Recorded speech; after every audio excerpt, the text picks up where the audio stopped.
Welcome in, everyone. I hope you guys are doing great wherever you're watching from today.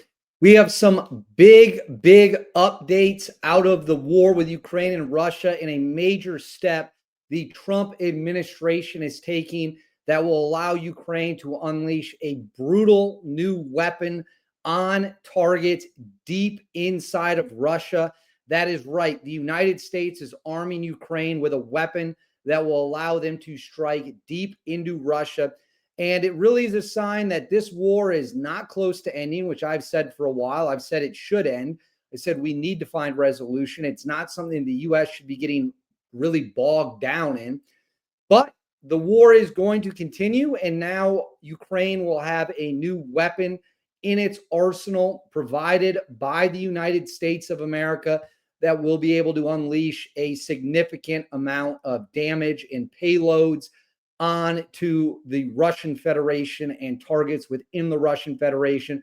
So we're going to get into all of that and much more. Before we do, as always, please make sure to like and subscribe. Totally free, cost you guys absolutely nothing, and is a huge boost to the channel. Comment with your thoughts below. How do you want to see President Donald Trump bring an end to the war between Ukraine and Russia? Do you even think there is a way to end the war between Ukraine and Russia? Let me know in the thoughts below. Hit that bell, all notifications turned on. You won't miss a single video. You'll be the most informed people on YouTube. Right here, Instagram, David_Hookstead, X D Hookstead. That's where you can find me on social media. DMs are wide open. If there's information you want me to know, shoot it to me there. I will look into it. I'm very responsive. I look forward to talking to you all. Now let's get into it. President Donald Trump has been attempting to navigate the very choppy waters of the Ukraine-Russia war. He met with Putin in Alaska. That yielded pretty much zero results other than some cool videos of where he forced Putin to walk past a bunch of F-22 stealth fighters, technology Russia couldn't dream of having in their wildest dreams. And then he flew a beautiful big B-2 stealth bomber, a 30-year-old plane that is still more advanced than anything Russia has ever been able to make and can still defeat Russian air defense systems. So it was a bit of a power move, power moves only from the president, letting Putin know, hey, you think you're big, bad, and tough? Just remember, look up in the sky. You see that thing up in the sky? Yeah, we just flew that over to Iran, which has your latest and greatest air defenses, and there wasn't a damn thing they could do about it. Then President Trump invited a bunch of European leaders to the White House, including Zelensky. He made it very clear that the U.S. would be heavily involved going forward in the defense of Ukraine. There were some conflicting comments made. He opened the door to U.S. troops going in. Then he opened the door to the U.S. enforcing a no-fly zone, doubled down on that latter point, making it sound like if the U.S. gets involved, it would be in the air campaign. Well, now we have a new update. Let me go ahead and throw this up on the screen for y'all. This comes from Business Insider. It says the U.S. Air Force's new mini cruise missile built for bringing mass to Ukraine's long-range fight is taking off. The U.S. said on Thursday that it's moving ahead with selling more than 3,000 of its new E-Rams to Kyiv, or Kiev, depending on how you want to pronounce it. It's a missile built to give Ukraine a low-cost, extended-range munition to sustain its fight.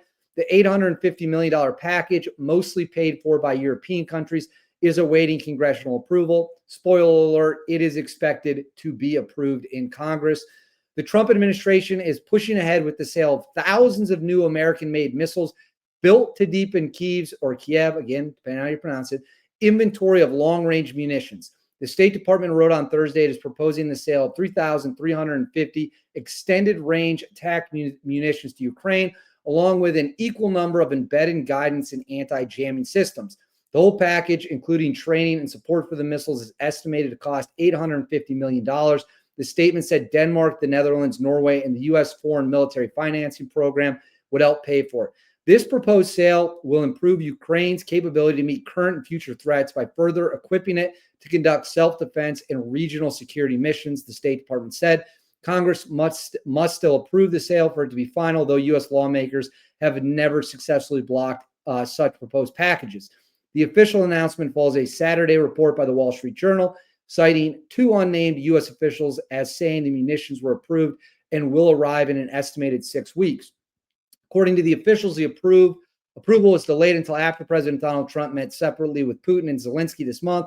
Work on the ERAM began during the Biden administration. The aim was to provide Kyiv with a large quantity of low-cost precision missiles. When the U.S. Air Force called for contractors in January 2024, it described what looked to be a small cruise missile that could be launched from aircraft such as the F-16.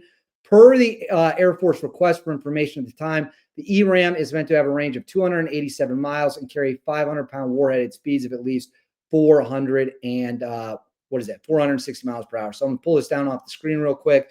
I'm also going to show this. Let me see if I can find this. So I'm going to show this in a second. But what this is doing, what this decision from the Trump administration is doing, is it is flooding Ukraine with powerful warheads, powerful cruise missiles that can deliver a 500-pound warhead into Russian territory. It will be able to strike targets inside Russia. It'll be able to hit targets in Ukraine, in Russian-controlled areas, and it is thousands of these missiles. Essentially, to sum it up, what has happened is Trump tried to play nice with Putin, didn't work well. They didn't get anything. Putin played games. That's just the reality of the situation. Said he was going to meet with Zelensky, then said he wouldn't meet with Zelensky, said he would make a deal, then said he wouldn't make a deal.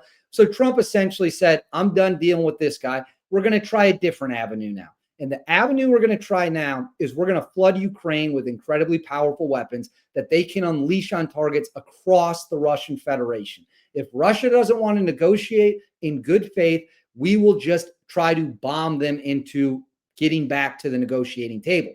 This is not the only tool that Ukraine has. So I'm going to put this up on the screen for you now. Ukraine has also developed a new cruise missile known as the Flamingo.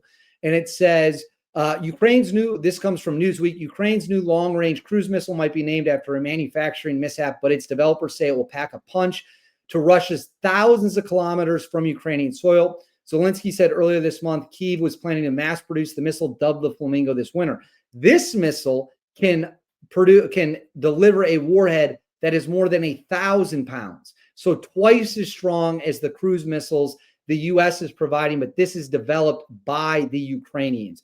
Kyiv has pushed its domestic defense industry to keep up with the demands of 3.5 years of full-scale war with Russia, an adversary with its own formidable industrial capacity, plus a helping hand with replenishing its missile stocks from allies like North Korea. Let's see what it is. So what do we know about the Flamingo? Like all new sensitive military technology, there are a lot of unknowns about how the new missile works. You can see it right here. Let's see what developed inside the country by the Ukrainian firm Firepoint. The cruise missile has an estimated range of 3,000 kilometers. According to Kyiv, sometimes referred to as the FP5 missile. The warhead weighs at more than a ton, so it's 2,000 pounds actually. Ukrainian media reported the missile has a flight time of roughly 4 hours with a maximum speed in the region of 560 miles per hour with a 6-meter wingspan, so 18 feet across. So you have the cruise missiles, more than 3,000, these new, highly advanced with a 500-pound warhead that Trump is delivering to Ukraine to unload on targets in Russia. Then you have Ukraine, which has developed its own cruise missile, the FP5, known as the Flamingo, which can deliver a 2,000-pound bomb on targets. We are in a totally new era of this war. Ukraine now has highly advanced, highly sophisticated, highly powerful offensive weapons that they can use to strike targets inside of Russia. That's a different ball game now. This also comes after Russia unleashed, the second deadliest and most powerful strikes of the war just a few days ago.